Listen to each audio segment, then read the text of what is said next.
فأنا ناصح لإخواني بالصدع بالحق تبيض وجوههم. السكوت في مسألة الحزبية يضرها، فاصدع بما تؤمر وأعرض عن المشركين.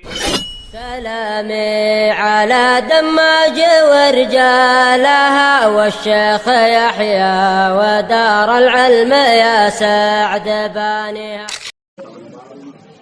بسم الله الرحمن الرحيم. إن الحمد لله نحمده ونستعينه ونستغفره ونعوذ بالله من شرور أنفسنا وسيئات أعمالنا. من يهده الله فلا مضل له ومن يضلل فلا هادي له.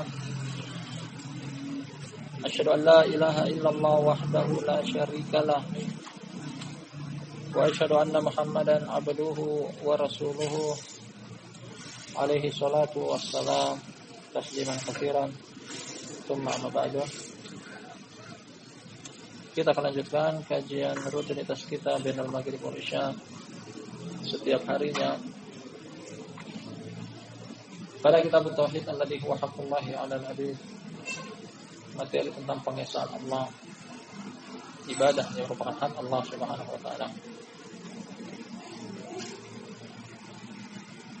Kita akan lanjutkan pembacaan bab yang ke-20 dengan bunyi bab majaa annal ghuluwa fi shalihina yushayyiru awsanan tu'badu min dunillah.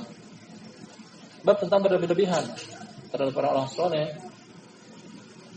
menjadikan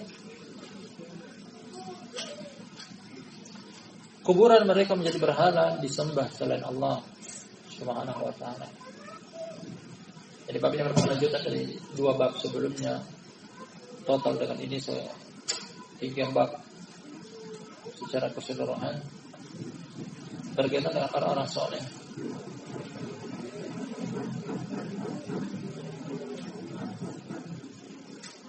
Setelah kita baca secara selesai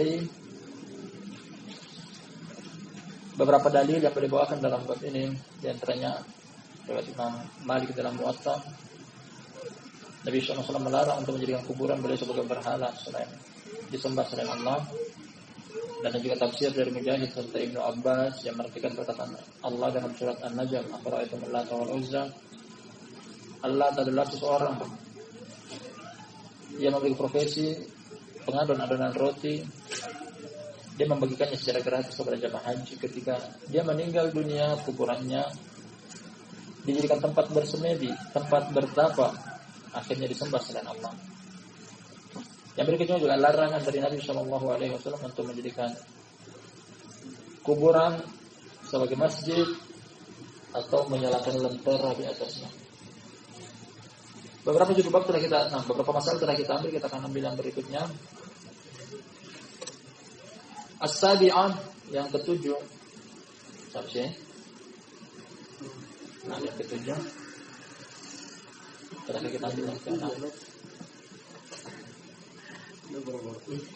Ma'rifatu annahu qabru rajulin salihin. Yang ke-6. Yang ke-7.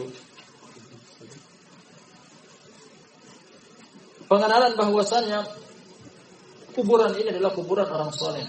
Jadi kita bahas dari 2 bab sebelumnya. Bab ini sebagai bab lanjutan yang ketiga tentang kuburan orang soleh. Jadi bukan kuburan orang biasa. Dengan sebab apa? Karena terlalu berlebih-lebihan, melampaui batas, akhirnya disembah selain Allah Subhanahu wa taala. Dari judul bab 2 bab sebelum ini belajarkan kepada kita ternyata di antara faktor yang memberikan sumbangsih besar sebab kesyirikan adalah orang-orang soleh. Entah kuburan mereka, entah monumen dibuat dengan wujud mereka. Al-muhim berbunyi orang soleh. Mulai dari bangsa Arab jahiliyah yang menyembah malaikat juga adalah orang soleh. Disusul dengan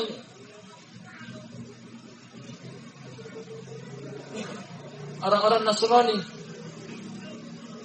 menyembah Nabi Isa alaihissalam, diangkat sampai tingkatan rububiyah. juga alasannya adalah orang soleh karena kesolehannya. Kemudian kaum musyrikin Arab, sampai Nabi SAW diutus kepada mereka juga dengan alasan yang sama. Afara'aytum Lata wal Uzza wa Manata Salisatul Ukhra, Al-Uzza wal Manat. Dari bab yang telah kita lewati bahwa mereka adalah orang-orang soleh. Nah, orang-orang soleh. Kemudian pun terjadi di zaman kita, atau bahkan zaman yang sebelumnya, di zaman beliau, baik itu di Najd, Saudi, ataupun di Yaman, kuburannya orang-orang soleh seperti Abdul Qadir Jailani. Nah, seperti kuburannya Hadi, seorang tokoh Syiah di Sudan yang juga kuburannya dijadikan sebagai sembah selain Allah Subhanahu wa taala. Bahkan di zaman kita pun dengan hal yang sama. Ketika orang tersebut meninggal dalam keadaan kesolehan, nah, dengan nama agama Islam,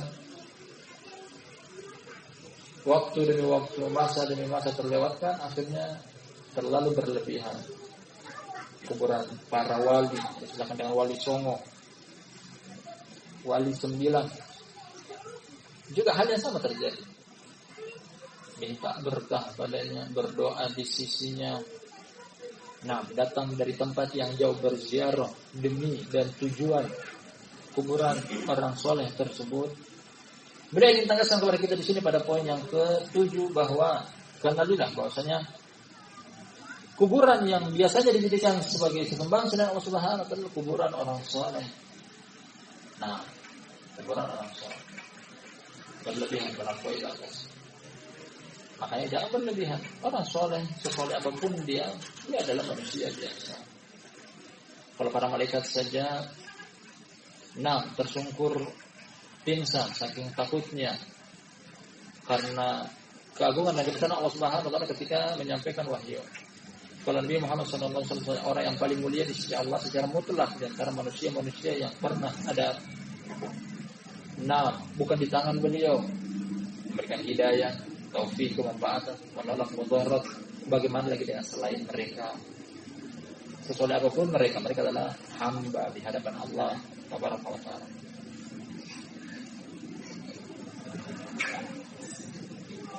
Nah, kita lanjutkan as-samina yang ke-8.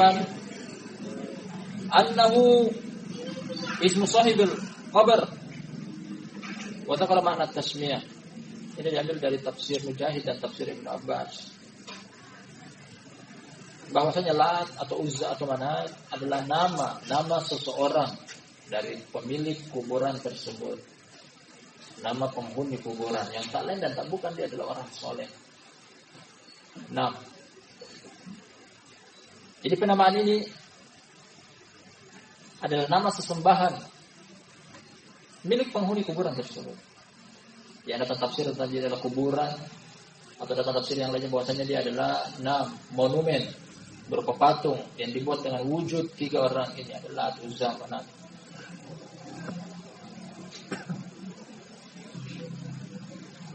Jadi barakallahu fikum jami'an.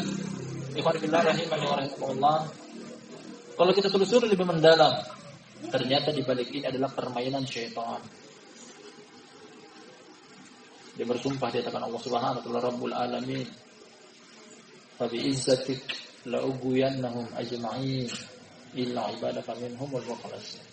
Demi keperkasaan Engkau wahai Rabb, aku akan palingkan mereka semuanya dari jalan Engkau kecuali hamba-hamba Engkau yang ikhlas. Allah pun memberikan keterangan kepada kita sebagai hamba musuh dari syaitan. Inna ibadi laisa laka alaihim sultanun illa man ittaba'aka minal ghawin wa inna jahannama la maw'iduhum ajma'in. Allah Subhanahu wa taala, hamba-hambaku wahai iblis, hamba-hambaku dari kalangan hamba-hamba yang soleh, aku tidak kuasa untuk memalingkan mereka kecuali memang orang-orang yang mengikuti engkau. Ketika tidak mengikuti engkau, tidak ada kekuatan bagi engkau untuk menggoda mereka. Allah tutup dengan ayat kata Allah Subhanahu wa taala, wa inna jahannama la maw'iduhum ajma'in. Sesungguhnya neraka jahanam tempat bagi kalian kalangan jin kalangan syaitan, serta orang-orang mengikuti kalian, tempat kalian satu di neraka. Kita ingin tanggaskan di sini bahwasanya nama sekedar nama, wa ila dibalik itu, dibalik layar tersebut adalah syaitan, iblis dan bala tentaranya. Dimulai dari penyembahan malaikat yang Allah Subhanahu sebutkan dalam Al-Qur'an, Allah kumpulkan mereka semuanya. Malaikat yang disembah serta yang menyembah mereka dari kalangan bangsa Arab jahiliyah. Wa yauma nahsyuruhum jami'an tsumma naqulu lil malaikati haula'i iyyakum kanu ya'budun. Ketika kami kumpulkan mereka semuanya, mereka adalah orang yang disembah, yakni para malaikat yang menyembah dari kalangan jahiliyah bangsa Arab. Apakah kalian wahai malaikat menyuruh orang-orang ini untuk sembah kalian? Mereka menjawab subhanak, maha suci engkau wahai Rabb. Bal kanu ya'budun al-jin. Malaikat mengatakan, menetapkan, menegaskan bahkan yang mereka sembah adalah jin. Jadi nama sekedar nama. Di antara tafsir adalah tentang ayat ini juga dari surat An-Najm. Lat, Uzza wa Manat adalah penamaan malaikat dengan wujud berhala yang mereka inginkan. Lat, pecahan dari Allah dengan bentuk muannasnya, bentuk perempuan, kayak artinya adalah anak perempuan Allah. Al-Uzza, pecahan dari nama Allah Al-Aziz, ya-nya atau alifnya alif ta'nits, perempuan. Al-Manat ditutup dengan tak marbuto, tak yang melingkar. Yang juga pecahan dari nama Allah Al-Mannan, Asma'ullahi Husna 3 ini dipecahkan menjadi nama perempuan yang mereka inginkan adalah anak perempuan Allah berupa malaikat. Makanya Allah Subhanahu wa taala tutup ayat surat An-Najm ini, innal ladina la yu'minuna bil akhirah la yusammuna al malaikata tasmiyatan unsa. Sesungguhnya orang-orang yang tidak beriman dengan alam akhirat, mereka menamai malaikat dengan nama-nama perempuan. Jadi kita ingin tanggaskan dari poin yang beliau sebutkan pada kita dari masail yang ke-8. Penyembahan apapun yang disembah selain Allah Subhanahu wa taala, di balik hal tersebut yang bermain di balik layar adalah syaitan, iblis, jin.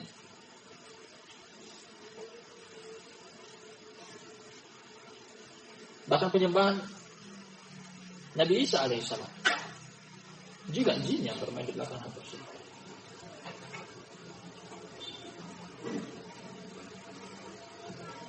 Bukti lain bahwasanya Nabi Shallallahu Alaihi Wasallam pada Fathu Makkah beliau mengobrak-abrik 360 berhala di sekitaran Ka'bah ketika Allah Subhanahu Wa Taala menangkan beliau di Fathu Makkah, perebutan kembali kota Makkah. Beliau menghancurkan berhala dengan tangan beliau yang suci, 360 berhala tanpa ada yang sekutui. Nah, kemudian beliau memerintahkan kepada sebagian sahabat yang lainnya untuk memerintahkan berhala-berhala di luar kota Makkah, sekitaran kota Makkah. Beliau utus Khalid bin Walid radhiyallahu anhu untuk menghancurkan patung namanya Hubal milik kabilah di Taif. Hubal. Khalid bin Walid pergi. Ada mengatakan bahwasanya di wajahnya sebuah pohon kurma. Ada mengatakan bahwasanya berbentuk patung, wujud seorang saleh. Khalid bin Walid mematahkan kepalanya, menjatuhkannya dan merebahkannya ke tanah. Dia balik lapor kepada Nabi SAW, ya Rasulullah, aku telah melakukan apa yang engkau perintahkan. Nabi SAW mengatakan bahwasanya ma fa'alta syai'an, engkau belum melakukan sesuatu. Kembali. Khalid bin Walid terheran-heran dengan perkataan beliau tersebut. Aku sudah melakukan? Beliau mengatakan tidak. Akhirnya tak kuasa dia untuk melawan perkataan Nabi SAW. Dia pun pergi dan mendapati betul di balik patung yang sudah tumbang tersebut terdapat sosok wanita berambut panjang, telanjang, berkulit hitam, sosok jin. Kemudian barulah Khalid mengatakan, tilka Hubal, itulah yang namanya Hubal. Jadi patung berhala cuman wujud, namun di balik itu adalah siapa? Jin. Nah, cuman penamaan. Namun di balik itu semuanya jin.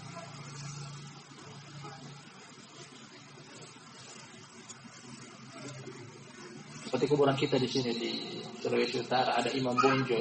Bonjol orang soleh. Bukan Imam Bonjolnya yang salah. Tapi syaitan yang menggoda orang untuk menjadikan kuburannya dijadikan sebagai tempat ziarah, dimintai berkah dari Allah Subhanahu wa taala. Tapi juga penyembahan terhadap Nabi Isa alaihissalam, bukan Nabi Isa yang salah. Nah, jin yang bermain di balik itu untuk menggoda manusia menyembah Nabi Isa, mengangkat sampai pada tingkatan kerububiyahan. Makanya Allah Subhanahu wa taala meminta pertanggungjawaban dari Nabi Isa alaihissalam, bertanya, wa idh qala Allahu ya Isa bin Maryam a anta qulta lin-nasi ittakhiduni wa ummi ilahaini min dunillah. Ketika Allah katakan, wahai Isa putra Maryam,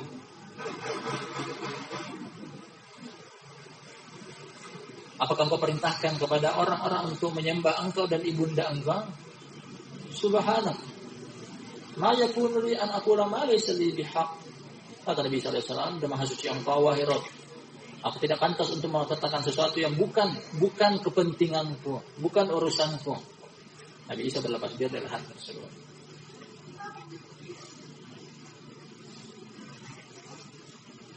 Makanya ketika itu perkataan Allah Subhanahu wa taala dalam surat Al-Mu'minun, "Innakum wa ma ta'buduna min dunillahi hasabu jahannama antum laha waridun. Law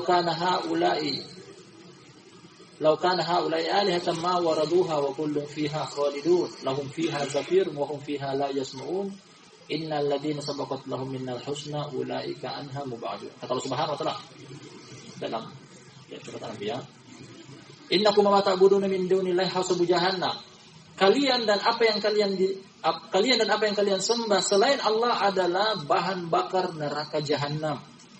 Ketika mendengar ayat ini, orang musyrik ingin memprotesnya dan mengkritiknya. Kalau begitu Nabi Isa juga adalah penghuni neraka jahanam karena dia disembah selain Allah Subhanahu wa taala. Karena bunyi ayatnya, kalian dan apa yang kalian sembah selain Allah adalah penghuni neraka jahanam. Nah, ayat ini turun kepada orang musyrik mengatakan bahwasanya kalian penduduk neraka jahanam. Apa yang kalian sembah berupa berhala, patung, sesuatu selain Allah Subhanahu wa taala neraka jahanam. Mereka protes, kritik. Kalau begitu Nabi Isa juga penghuni neraka jahanam. Makanya Allah tutup dengan perkataannya, "Innal ladzina sabaqat lahum minnal husna ulaika anha mub'adun." Kecuali orang yang telah mendahului dengan hal-hal kebaikan di sisi kami, mereka dijauhkan dari neraka. Untuk menepis bahwasanya Nabi Isa bukan penduduk neraka karena dia disembah, dia tidak ridho. Nah, makanya neraka maksud kami matahari juga adalah bahan bakar neraka karena dia disembah selain Allah Subhanahu wa taala. Bulan dicelupkan oleh Allah ke dalam neraka. Berhala-berhala patung-patung. Nah, berhala seluruhnya dicelupkan ke dalam neraka. Kecuali orang-orang yang memang dia ibadahi namun dia tidak ridho. Kita ingin tegaskan di sini bahwasanya nama hanyalah penamaan. Adapun di balik itu adalah yang bermain jin. Alaihi laknatullah. Atas ayat yang ke-9 sebelum terakhir, la'nuhu zawaratil kubur. Laknat dari Nabi SAW tentang para wanita penziarah kubur. Di sini perlu pengarahan, perlu penerangan lebih dalam hal bahwa apakah boleh seorang wanita menziarahi kuburan. Terdapat perselisihan ulama di dalamnya. Kita akan simpulkan nanti di akhir tentang yang rajih di antaranya. Pendapat pertama tentang bahwasanya hukumnya adalah haram secara mutlak, tidak boleh dari larangan. Ketika ada laknat dari Nabi Shallallahu Alaihi Wasallam, menunjukkan bahwasanya ini adalah ancaman yang berat. Karena makna dari laknat adalah dijauhkan dari rahmat Allah, terancam neraka. Setiap dalil yang berbunyi tentang laknat, baik itu dari Allah ataupun dari Rasulnya, terancam dengan neraka. Oleh karena itu, pendapat yang pertama dengan hadis ini mengatakan bahwasanya haram untuk menziarahi kuburan. Kemudian pendapat yang kedua adalah makruh. Pendapat yang kedua adalah makruh. Hukum masih boleh, tapi ketika ada hal-hal yang terlarang, makruh. Dalil dari hadis Ummu Atiyah dalam riwayat Imam Bukhari dan Muslim, Kata dia, nuhina an ziyaratil kubur walam ya'zim alaina. Nabi SAW pernah melarang kami untuk menziarahi kubur, namun tidak dengan penegasan. Ada larangan, tapi tidak dengan penegasan. Artinya kalau mau boleh, kalau mau pergi silahkan, meskipun ada larangan. Makanya di sini diikat dengan makruh apabila terdapat hal-hal yang terlarang, seperti datang ke ziarah kuburan dengan niyahah, meratap tangis. Apalagi kaum wanita memiliki hati yang lemah, mental yang lemah, jiwa yang lemah, terkadang ketika tertimpa musibah dari Allah Subhanahu wa taala, meratap tangis, merobek-robek baju, menggunting-gunting rambut, menepuk-nepuk pipi sambil teriak-teriak. Atau keluarnya dia dengan hal-hal yang terlarang menyelisih syariat seperti tabarruj, berhias dengan riasan jahiliyah, keluar dengan tidak menggunakan hijab yang sempurna. Datang ke tempat tersebut terjadi ikhtilat campur baur laki-laki dan perempuan. Intinya pendapat yang kedua adalah mengatakan bahwasanya makruh.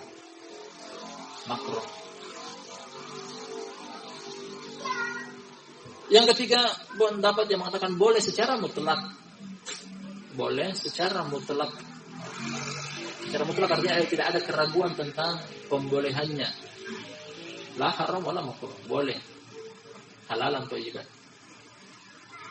Dan dasar mereka paling pertama datang dari perkataan Nabi sallallahu alaihi wasallam, "Kuntu nahaitukum an ziyaratil qubur fazuruha fa innaha tudzakirukumul akhirah." Dahulunya aku melarang kalian untuk menziarahi kubur, namun sekarang ziarahilah, karena dalam menziarahi kubur terdapat pengingat akan alam akhirat, mengingatkan akan alam akhirat. Tadinya boleh larang, iya, dari hadis yang ini. Namun terdapat kelonggaran, bahwasanya silakan menziarahi karena ternyata ada manfaat. Ada faedah dari menziarahi kubur. Apa itu? Mengingat orang yang di dalam kuburan, kita pernah bersama dengan mereka. Mengingat tentang alam akhirat. Dalil yang lain juga tentang pembolehan secara mutlak adalah Aisyah radhiyallahu anha. Pada suatu ketika Nabi sallallahu alaihi wasallam dia mencari Nabi sallallahu alaihi wasallam Aisyah radhiyallahu anha kehilangan Nabi sallallahu alaihi wasallam di kamarnya, di rumahnya. Tadinya tidur di samping Aisyah, terbangun tengah malam mencari di mana Nabi sallallahu alaihi wasallam, tidak ada. Akhirnya dia keluar membuntuti, ternyata Nabi sallallahu alaihi wasallam sedang berangkat ke pekuburan Baqi', pemakaman kaum muslimin di Baqi'. Aisyah radhiyallahu anha pun mendatangi Nabi sallallahu alaihi wasallam di tempat tersebut, pemakaman. Boleh berdoa. Kemudian pulang kembali ke rumah, Aisyah bertanya, memberikan berita bahwasanya aku tadi mengikuti engkau, kemudian apa yang kau berdoa, apa yang kau doakan kepada mereka. Baru Nabi SAW menyebutkan, aku mensalami mereka. Assalamualaikum ahlad diyar minal mu'minina wal muslimin fa inna insyaallahu bikum lahiqu, dan seterusnya. Di antara doa-doa menziarahi kuburan. Dan di sini beliau Nabi SAW tidak mencegah dan tidak melarang Aisyah ketika membuntuti beliau pergi ke pekuburan kaum muslimin. Berarti tidak ada larangan. Dalil yang ketiga juga barakallahu fikum datang hadis dari Anas bin Malik radhiyallahu anhu dalam Sahih. Kata dia, hadis yang maknanya, ra'a Nabi sallallahu alaihi wasallam imra'atan fi qabrih bakat ala ibnih. Nabi SAW pernah menjumpai seorang wanita di sisi kuburan yang sedang meratap tangis terhadap anaknya. Meratap tangis. Kata Nabi SAW, isbiri, menegur wanita tersebut. Dan karena wanita tersebut sedang menghadap ke kuburan, dia nggak tahu siapa yang menegur dia. Isbiri. Kata wanita tersebut, beliau mengatakan, bersabarlah. Nasihat yang bagus. Dia tidak tahu siapa yang di belakangnya. Dia tidak tahu siapa yang menegurnya. Akhirnya dia mengatakan dengan penolakan, innaka lam tusib bi musibati. Berpaling, pergilah dari aku. Sesungguhnya engkau tidak ditimpa musibah sebagaimana aku ditimpa musibah. Setelah Nabi SAW mendengar jawaban tersebut, beliau pergi. Kemudian ada seorang yang datang kepada wanita. Tahukah engkau tadi siapa yang engkau tegur? Dia adalah Rasulullah SAW. Dia merasa bersalah. Akhirnya dia datang ke rumah Nabi SAW. Mengatakan bahwasanya, aku tidak tahu. Ternyata engkau yang menegurnya. Akhirnya Nabi SAW memberikan pelajaran kepada wanita tersebut, innamas sabru inda sadmatil ula. Sesungguhnya kesabaran itu dinilai ketika pertama kali ujian turun. Karena kebanyakan orang bersabarnya nanti hari ke-5, hari ke-10, hari pertama tidak sabar, meratap tangis. Nah, tidak menerima takbir, berkeluh kesah, dan seterusnya. Sabarnya nanti, hari ke-10 baru sabar. Nah, makanya kata Nabi SAW, sesungguhnya saja kesabaran itu dinilai ketika pertama kali ujian turun. Ini antara dalil-dalil yang mendukung tentang 3 pendapat ini. Barakallahu fikum jami'an. Syekh Ibnu Utsaimin rahmatullahi alaihi dan juga dari Syekh Yahya Allah Ta'ala merujukkan tentang yang pertama. Pendapat yang pertama tentang haram. Pendapat yang pertama tentang haram. Dengan jawaban-jawaban terhadap hadis-hadis yang datang memberikan spekulasi tentang pembolehan, bahwasanya datang larangan dari Nabi Shallallahu Alaihi Wasallam secara mutlak. Bisa jadi itu datang sebelum turunnya larangan, karena perkara di zaman Nabi Shallallahu Alaihi Wasallam bisa berubah-ubah dari yang halal menjadi haram, haram menjadi halal, mubah menjadi makruh dan seterusnya. Namun dengan kesimpulan akhir bahwasanya ini adalah pendapat yang terakhir tentang larangan. Allahu a'lam bishawab.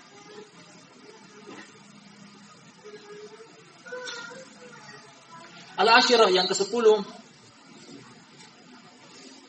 Nah, masail yang ke-10 sekaligus masail yang terakhir dalam bab ini. Kalau masih ada waktu kita akan baca lagi lanjutan bab yang selanjutnya.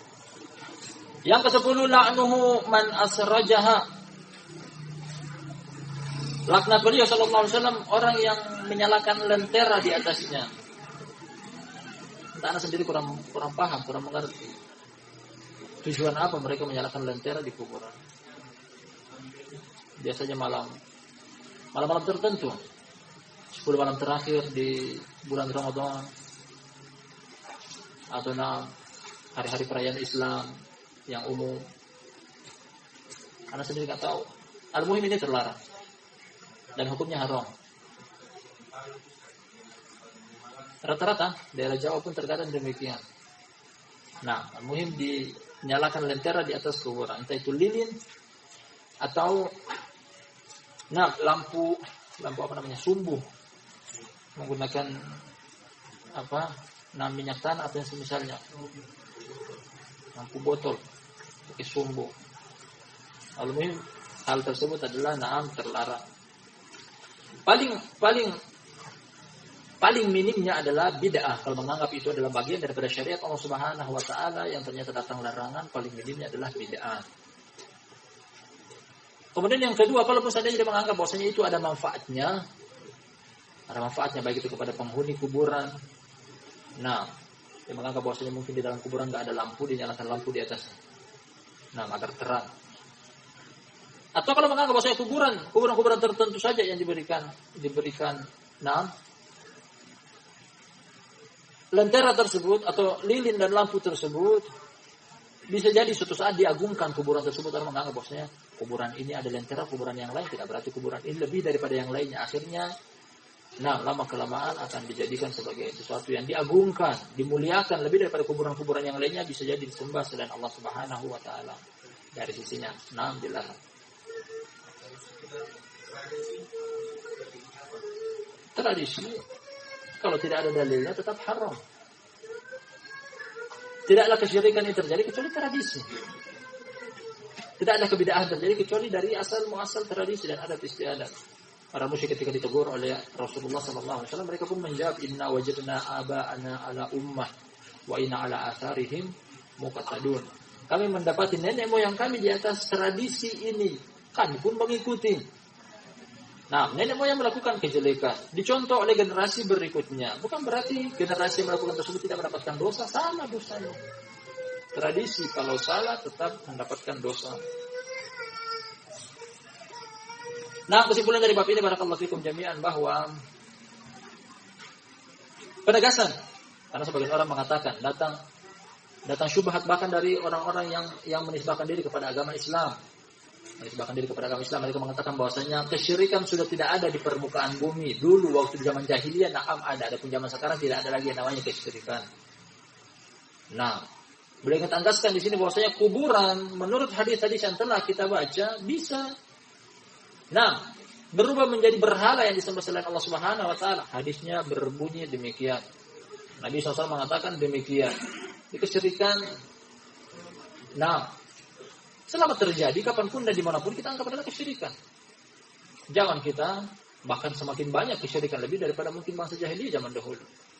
Apalagi ikhwani fillah rahimani wa rahimakumullah, sang penulis sendiri Syekh Muhammad bin Abdul Wahhab rahmatullahi alaihi menyebutkan tentang sekitar 3 atau 4 perbedaan tentang kesyirikan zaman dahulu di jahiliyah Arab dengan kesyirikan di zaman kita. 3 atau 4 perbedaan yang membuktikan bahwasanya kesyirikan di zaman kita lebih buruk, lebih jelek. Meskipun sama tingkatannya syirik. Syirik apapun ketika di sisi Allah Subhanahu wa taala adalah dosa besar yang paling besar. Namun dari sisi lebih buruk zaman kita sekarang ini. Pertama, orang-orang zaman dahulu mereka menduakan Allah Subhanahu wa taala dalam peribadatan, artinya ketika dalam keadaan lapang, dalam keadaan senang, gembira, mereka beribadah kepada sembahan mereka. Namun dalam keadaan terdesak, mereka kembali kepada Allah Subhanahu wa taala, ikhlas kepadanya. Dalam surat Al-Ankabut kata Allah Subhanahu wa taala, "Wa idza raqibu fil fulki da'u Allaha mukhlishina lahuddin." Dalam surat Luqman. Falamma najahum ilal barri faminhum muqtasid wa ma yajhadu bi ayatina illa kullu khattarin kafur. Kata Allah Subhanahu wa taala, apabila Allah Subhanahu wa taala arungi mereka di atas lautan, diombang-ambing oleh badai, hujan, badai, petir dan semisalnya, mukhlishina lahuddin, mereka beribadah kepada Allah, mengikhlaskan agama kepada ya Allah, selamatkan kami, tolonglah kami dari mara bahaya ini. Falamma najahum ilal bar, ketika Allah selamatkan mereka ke daratan, mereka melakukan lagi kesyirikan. Adapun orang zaman sekarang dalam keadaan susah, senang, pahit, manis, gembira, ria, seluruhnya selalu sesembahan mereka. Allah Subhanahu wa taala dilupakan. Ketika mendapatkan hasil panen dari darat dan lautan, selalu merayakan yang namanya sedekah laut, sedekah bumi, sedekah gunung, sedekah kebun, ini dan itu, sembelih ayam putih dengan umur sekian-sekian. Daging mereka tidak makan, mereka serahkan kepada entah apa yang mereka sembelihkan. Dalam keadaan susah pun begitu. Ketika terjadi paceklik, terjadi musim kemarau, mereka melakukan ritual keagamaan yang berbau kesyirikan. Dalam keadaan senang, dalam keadaan susah, seluruhnya selalu sesembahan selain Allah Subhanahu wa taala. Ini perbedaannya. Orang dulu mereka masih ikhlas. Terkadang kapan itu ketika terdesak, terjepit. Kesyirikan zaman sekarang mereka selalu lupa dengan Allah Subhanahu wa taala. Mau menolak bala, menyelamatkan dari musibah, selalu mereka ke sesembahan selain Allah Subhanahu wa taala dalam keadaan susah, dalam keadaan senang, seluruhnya. Perbedaan yang kedua, barakallahu fikum jami'an. Perbedaan yang kedua, orang zaman dahulu ketika mau menjadikan sesembahan selain Allah Subhanahu wa taala, mereka enggak sembarangan, mereka pilih-pilih, khusus orang-orang soleh. Khusus orang-orang soleh. Orang zaman sekarang bukan cuma orang soleh, orang toleh pun dijadikan sebagai sembahan selain Allah Subhanahu wa taala. Riwayat tentang Bogani apakah tokoh agama atau tokoh masyarakat? Tidak ada bau dengan agama. Diagungkan kuburannya. Bahkan ada satu ketika pernah kita sebutkan pada pertemuan awal bahwa di daerah Jalan Poros, Solo Semarang, dari arah Sragen, subhanallah, gundukan tanah yang unik, menarik. Dari pinggiran jalan dia gundukan sendiri di tengah sawah, kemudian hanya ada beberapa pohon di dalamnya. Tempat yang menarik untuk dilihat. Tambahkan lagi bahwasanya ada kuburan, satu kuburan di tempat tersebut, semakin menambahkan keunikan dan keelokan. Akhirnya orang-orang datang menganggap bahwasanya adalah kuburan satu-satunya di atas gundukan yang dikelilingi dengan sawah, dianggap kuburan tersebut adalah kuburan orang soleh. Mereka datang meminta berkah, terkadang memberikan sesuatu berupa sedekah, mengharap bahwasanya akan dilipat gandakan oleh penghuni kuburan tersebut. Al-muhim dijadikan tempat ziarah, acara haulan, rutinitas ritual keagamaan di kuburan tersebut. Nah, saya pernah mendapatkan berita dari penduduk pribumi setempat mengatakan bahwasanya orang-orang ini kenapa tak bertanya kepada kita siapa yang dikuburkan tersebut. Mereka menceritakan asal muasalnya adalah 2 orang pasangan muda-mudi yang berzina di atas gundukan tersebut karena saking sunyinya nggak ada yang lihat, makanya tempat yang tepat untuk dijadikan sebagai tempat perzinahan. Entah kutukan dari siapa, akhirnya dia nggak mau lepas berzina, nggak mau lepas. Orang-orang pun enggan untuk menyentuh mereka, akhirnya mati di tempat tersebut lalu dikuburkan. Jadi ternyata isi kuburan tersebut adalah pasangan muda-mudi yang berzina. Ini perbedaan dari kesyirikan zaman dulu dan kesyirikan zaman sekarang. Dahulunya kesyirikan zaman jahiliyah mereka nggak mau memilih kecuali orang-orang soleh yang dijadikan sebagai sembahan selain Allah Subhanahu wa taala. Apa yang telah kita kaji? Lat, Uzza, Manat, Nabi Isa, para malaikat, Nabi Muhammad SAW. Abdul Qadir Jailani kuburannya dan semisalnya. Ada orang zaman sekarang pelaku maksiat pun dijadikan sebagai sesembahan selain Allah Subhanahu wa taala. Wallahu musta'an. Ini akhir dari kajian kita. Insyaallah pada pertemuan berikutnya kita akan lanjut pada materi berikutnya. Cukup insyaallah sampai di sini. Barakallahu fiikum.